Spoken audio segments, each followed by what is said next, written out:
going to move on to mental models or schemas or schematas, what they're called in instructional design.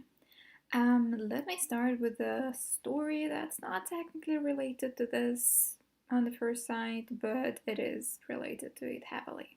So, I live between Moscow and New York, and every time I come from New York to Moscow, something is just not working properly in my head. So, this one time I was coming back and I almost got hit by a car. I got hit by a car because I was trying to cross when the red light was on, which I wasn't supposed to do. But so this is a story about how schema in my head of how you see things was broken. So in New York, we all know that you can only see numbers that show you when you will be able to cross the street. The other way around. In New York, you can see numbers when you're crossing the street, so it kind of tells you how much time you have left to finish crossing. While in Moscow, you have numbers both when you're waiting and when you're crossing. So I was on the street, I was about to cross it, I saw the numbers, and I started crossing the street. What I didn't realize there was red light and the numbers. So that's how this kind of schema of how things were supposed to happen got slightly broken because that's not what I expected, and that's why that thing happened. So schemas are something that came to us from psychology. Um, they conducted some research and they realized that people so schemas are sort of building blocks of how we see things. If we talk about person, we can talk about his or her appearance, personality, preferences, behavior, sort of blocks that be units that can describe the person from different perspectives.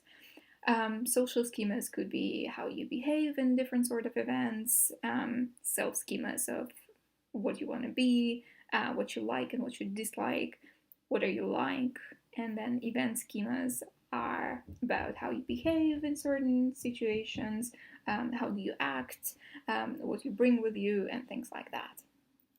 So building blocks, right? Building blocks of some kind of concept.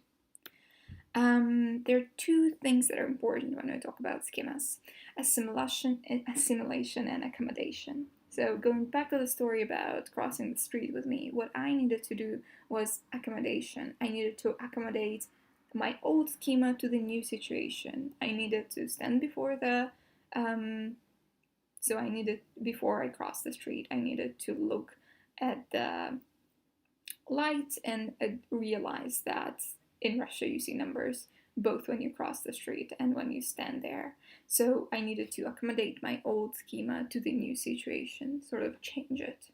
The other concept we talk about when we talk about schemas is assimilation. Assimilation is when we have a schema of something out in our head and then we add new concepts to that schema so that we can make connections between old concepts and new concepts. And that's something we do in education all the time, right? Yes. So why is it important to talk about schemas and how they affect our memory? They affect it a lot. There's this one research where people were, there was a group of people, they didn't know what they're going to be doing. They were taken into a room and they were told that this room is high school principal's office. And then they were taken out of that room and they were asked to remember what they saw in the room. So the things that they remembered about the first room that they thought is principal's office are the things that they thought principal should have in an office. For example, everyone remembered the table. That's something you have in an office, a table. And everyone remembered books. Joke is, there were no books in an office. That's what they came up with, thinking that that's something principal office would have. So when we know what we're looking at, we remember things much more clearly than when we don't classify it in any way. So how is that related to education? We tend usually to teach topics separately. We have math separately, tech separately, and things like that. But really, a lot of sciences are connected. Many terms and concepts from physics are relatable and used in chemistry and things like that. So we should never teach them separately. It's sort of what STEM does, teaching them all these subjects in complex.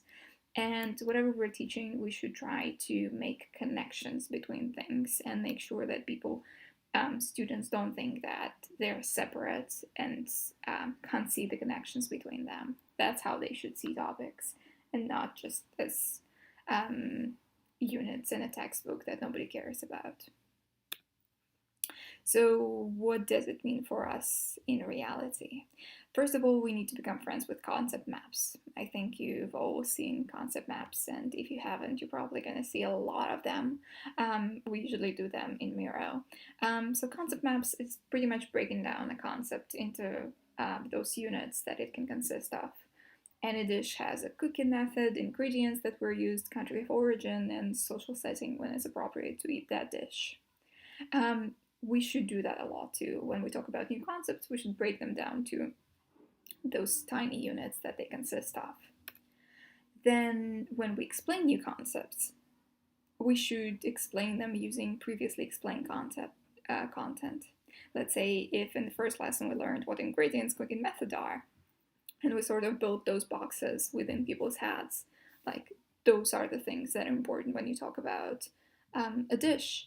Then explaining what each of those things have, like what are cooking methods for pizza, or what are ingredients for pizza. It's easier for us to have a clear picture of what that dish is, rather than, well, dishes, pizza is an example, obviously, rather than just having it all in a messy state of mind and not knowing what is Italy to pizza, or I mean, this is obviously clear, but if we're talking about something more complicated than pizza, it could get very hazy very easily. So then we should always start with activating previous knowledge when we explain something. Let's say we're talking about I don't know, lasagna this time, and it's a new dish and it's a new subject, and we say, oh, remember we talked about pizza? Remember how we cooked it in an oven? Right, lasagna is also made in an oven, and now we're going to talk about that. We activate those schemas that we already built, so they become stronger when we explain new concepts. And we should create tests for knowledge systematization. So that new thing, which box does it belong to? So those schemas also become clearer, easier to remember, and more set in stone in people's memories. I hope that was useful. Let's move on.